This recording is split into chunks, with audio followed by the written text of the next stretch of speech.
So obviously the Red Sox are on quite a little run here, and this is an unexpected turn. People were very disappointed after the trade deadline. But what I am enjoying is because most, as you know, national commentators happen to be Yankee fans. And the Yankees are in a inexplicable free fall, but maybe it is explainable. But to me, it seems like, oh my, the Yankee fans were all jazzed up after the trade deadline. They got a lot of help in their bullpen.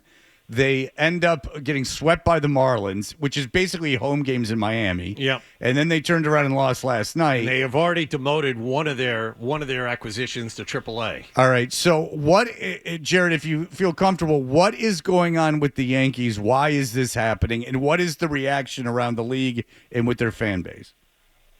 I don't think it is that inexplicable. Actually, I don't think it's as big of a surprise as some people have been suggesting that the Yankees are struggling. The reality is the Yankees are a fundamentally flawed team. They've been a fundamentally flawed team all season long, and it's been hidden largely by the fact that they have Babe Ruth in the middle of their lineup, right? Like Aaron Judge is, and to me, the single most important player to his team than anybody in baseball.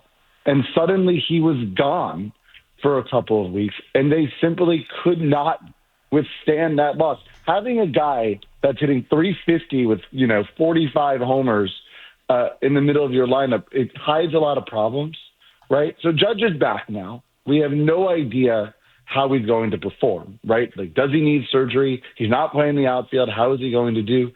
The reality is the Yankees without Aaron Judge are just a fundamentally different team than the one with Aaron Judge. And we saw that during his absence. And if you're a Yankee fan, you're only hoping that whatever's going on with Judge's elbow isn't so bad that he's able to get back to the performance he had been delivering all season, because if not, it's sort of hard to see the Yankees really rebounding, at least in the way they were before. Okay, is Aaron Boone safe? He just got an extension, but, I mean, they just don't perform. They're not performing, and I know that they've had injury, and like you said, obviously with an injury, Judge was out, but fundamentally unsound, just not good baseball. Well, you just described the Red Sox, who we'll get to, but Alex Cora is able to squeeze as much as he can out of his lineup while Boone is not doing the same thing. Yeah, like Boone just seems to have like a bit of a free pass some seasons in New York. What's the situation with him? Definitely a lot of Yankee fans that would love for Hal Steinbrenner to part ways with Aaron Boone. The thing I think that's been so frustrating is not necessarily the losses, but it's how they're losing, right? It's what you're seeing on defense, what you're seeing on the bases, the mental errors, the errors in fundamentals. Obviously, what's happening with Anthony Volpe at shortstop has been a complete debacle. And, there might be some more going on there than just poor performance. It seems to be in his head at this point if you've been watching him. Look, I don't think the Yankees fire Boone if they make the postseason. That's just not Hal Steinbrenner's way. Hal Steinbrenner has a management style that's essentially the exact opposite of his father, right? He very much values stability. He's extremely loyal to his employees. I mean, look at the Yankee organization. Nothing ever changes over there. They've had 3 managers since 1996. Brian Cashman's been the GM since the beginning of time, as far as I could tell. It's just not the Yankee way. So I'd be very, very surprised if Boone goes if they make the postseason. Now, look, if they really melt down here and end up not making the playoffs, which is not impossible. As we sit here right now, they're a half game ahead of the Rangers for that last wild card. If the Yankees lose today, they're out of a playoff spot. Then I think sort of all bets are off, because the way Hal Steinbrenner sort of viewed it is like, hey, as long as we're competitive, if we're making the playoffs, we're kind of doing what we have to do, and then whatever happens in October happens. But if they miss the postseason with this team, that's a different conversation. On the flip side, we're all trying to figure out how the Red Sox are doing it. They, too, are a fundamentally flawed team. They run it. The first 3 months, they ran into outs. They made silly mistakes. They created a lot of problems defensively, and they didn't do much at the trade deadline, yet here they are, 7 wins in a row and running away with the wild card and threatening Toronto for the division. In your view, how are they doing this? It's remarkable. Isn't it amazing that we're sitting here having this conversation where when after the Rafael Devers trade, we're all like, well, that's a white flag on the season. And now, like, here we are in August 6th, and we're talking about, is this team good enough to, make a run, a real October run? Look, do the Red Sox have problems? Yes, of course they do. But they have a lot of things going for them. Like their lineup is very good. Like in spite of everything, they score runs, right? They're currently 6th in the major leagues in OPS. Like, it's a lineup that's found a way to sort of put things together. Another thing the Red Sox have that not many teams have is a bona fide ace, which is a real boon to have, right? Like, if you have a bona fide ace like Garrett Crochet, it essentially guarantees you don't end up on those sort of really long tailspin losing streaks, sort of like what the Tigers have with Tarek Skubal. And how many guys are there in all of baseball like that, right? Like, you count them on one hand. There's maybe, 4 or 5 real aces in all of baseball these days, the kind of pitchers that you just say, all right, go out there and carry us on your shoulder, and that's what Garrett Crochet has done. And look, I do think bringing up these young guys has been sort of some energy. It sort of changed the dynamics of the clubhouse. And they've really taken off, right? Between that lineup, Garrett Crochet at the top of the rotation, it's been enough. Like, I'm surprised I didn't see this coming either, but it's been fun to watch. Like, they're a very fun team when things are clicking. Yeah, I mean, with the youth and everything, that's very true.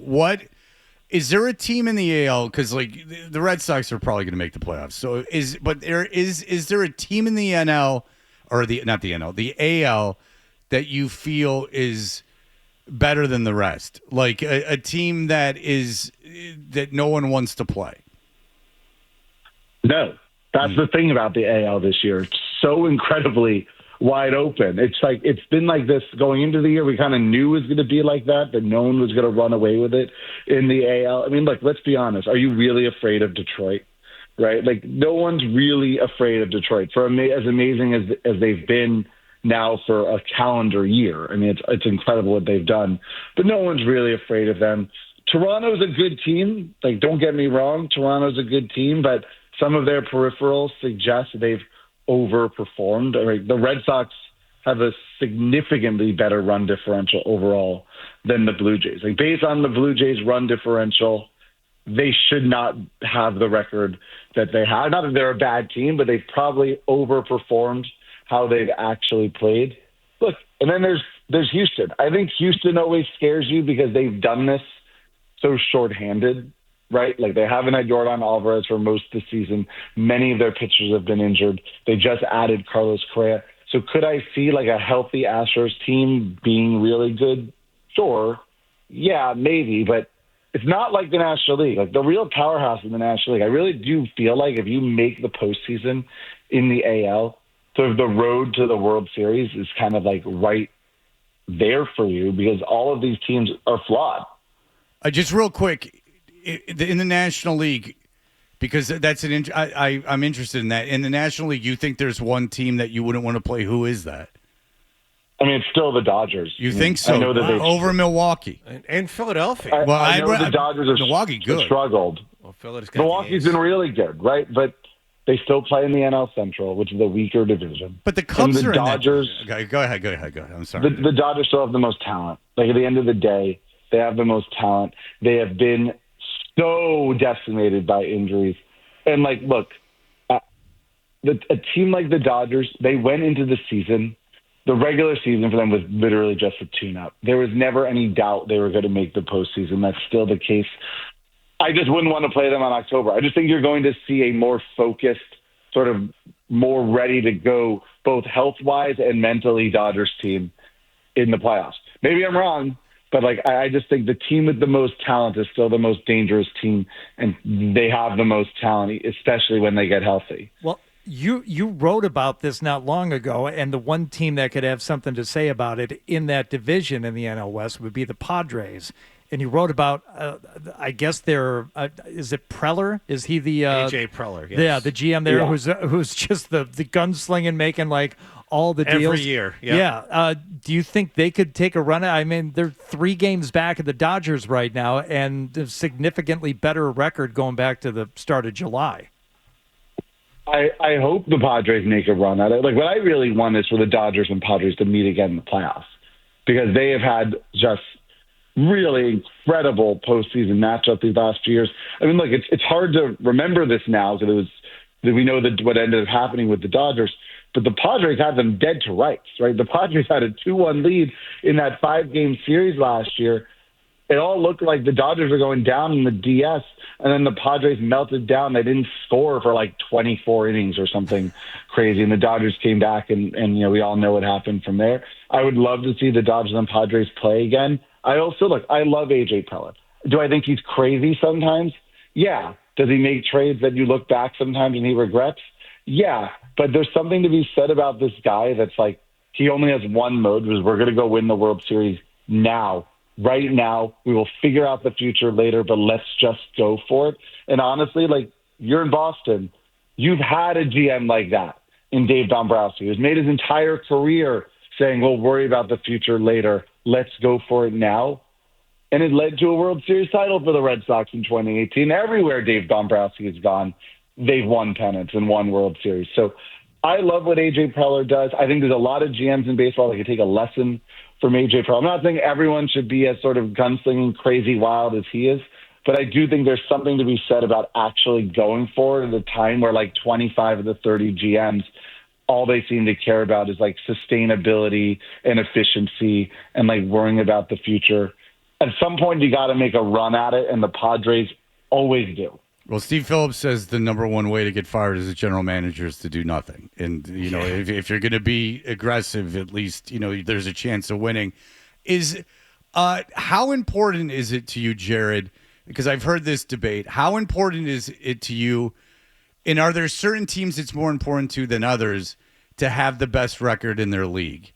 You know what I'm saying? Like, is there are the Dodgers, because they're getting healthy and they have so much talent, are they better equipped? They don't need that. They don't need that time off. They don't need that number one seed. Are there teams that you believe that need it more than others? I mean, look, it's just a math problem. You desperately want it, right?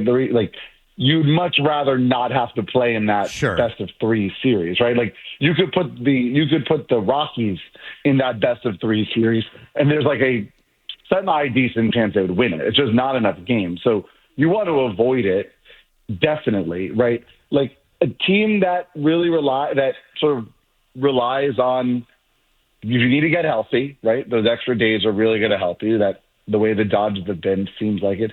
And look, I think a team like the Dodgers relies so heavily on their bullpen. It's nice to have those extra days. We know in the postseason that every team, but especially the Dodgers, have been like, we're just going to bullpen our way through it. You don't want to put those guys through any more stress. But I think everybody, I don't think any question, everybody wants it. I mean, it's a huge advantage. I know you want it, but I just wondered if there's if you thought, you mentioned Detroit, they have a chance of having the best record in the American League. Is it if they don't get that, is a team like Detroit screwed? There's always that debate is, do you, how much do you want that? How important it is to you? And it would seem like if you're a well-rounded, great team, it's not as important to get that time off or to get that as it is if you're another. But maybe I'm off. I didn't know. Like playing in that series burns your ace. That's right. I know that's that. one of the biggest problems with it, sure, right? So, especially if you're Detroit, for example, and you're so reliant on Tarek Skubal to have to use them in that best of 3, then maybe you don't have them in the 5-game series, so game 2 or game 3.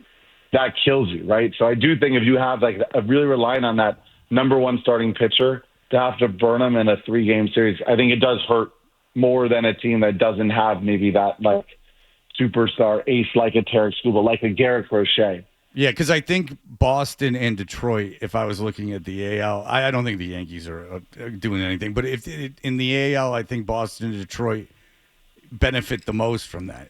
But that's just my thought. All right, Jared Diamond, thank you so much. For all the latest from the Sports Hub, download the app at 985thesportshub.com.